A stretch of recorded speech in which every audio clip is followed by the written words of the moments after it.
पावसाळ्यातील अडेनियमची घ्यावयाची काळजी. 2 दिवस झाले परभणीमध्ये पूर्ण पाऊस आहे. फक्त आपल्याला चेक करायचं आहे कुठं फंगस वगैरे लागलेलं तर नाही आहे पावसानं, कारण 2-3 दिवस झाले पूर्ण पाऊस आहे. असं कोडेक्स थोडंसं दाबून पाहायचं, कडक असेल तर ठीकच आहे. त्याच्यानंतर वाळलेली पाने, फुले जे आहेत ती काढून घ्यायची, पिवळी पडलेली पानं ती काढून घ्यायची. थोडं झाडाला असं करायचं म्हणजे पाणी जे साचलेलं आहे ते निघून जाईल. आणि कुंडीमध्ये पाणी कुठे साचते का ते आपण चेक करायचं.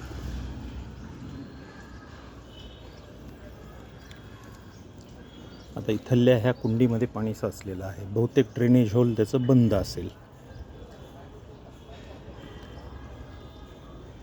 हे अत्यावश्यक आहे. त्यासाठी आता तर काही रिपोर्ट करता येत नाही आपल्याला. पाऊस संपेपर्यंत आपण जर का असं ठेवलं तरीही चालतं कुंडीला.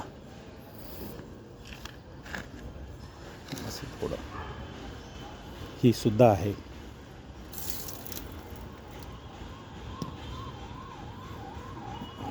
इथे थोडं नरम झालेलं दिसतंय, फंगस लागलेलं आहे. आपण काय करू, हे फंगस कट करून घेऊ.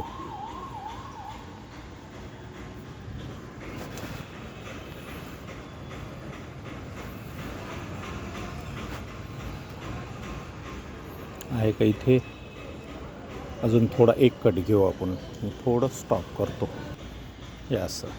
आता ह्या ठिकाणी काय आहे, इथे थोडं फंगिसाईड लावावं लागेल आपल्याला.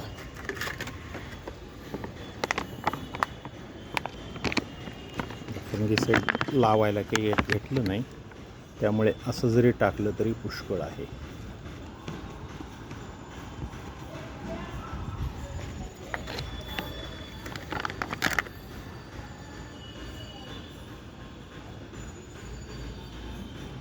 आता काय करू, पाऊस तर अजून आहेच आहे. पाऊस संपेपर्यंत त्याला आपण सावलीत ठेवू थोडंसं, जिथे पाऊस लागणार नाही तिथे. बाकी अडेनियम छान आहेत, बाकी कशात पाणी नाही. थोडंसं असं हलवून घ्यायचं. आता याला आपण थोडंसं शेडनेटमध्ये ठेवू.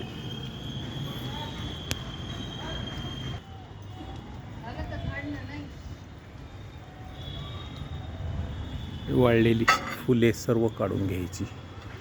एकही फूल ठेवायचं नाही वाळलेलं, कारण तिथून फंगस लागू शकतं.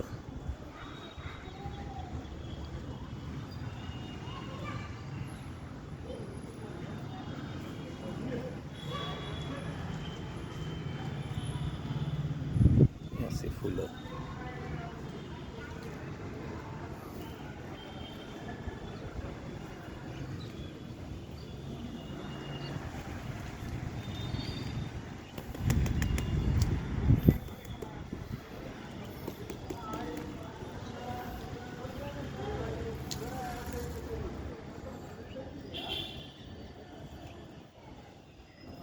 असंच राहिलं तिथे फंगस लागू शकतं.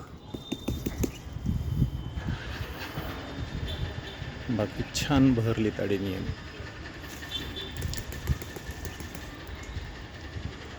जवळपास 4 ते 5 वर्षाचा अडेनियम आहे.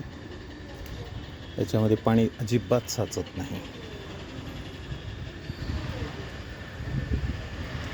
ही आहे अरबिकम, थोडी वेगळी व्हरायटी आहे.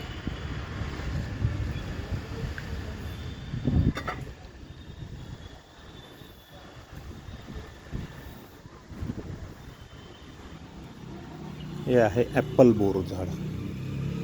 याच्यावर सुद्धा खराब जे झालेले बोर आहेत ते काढून घ्यायचे.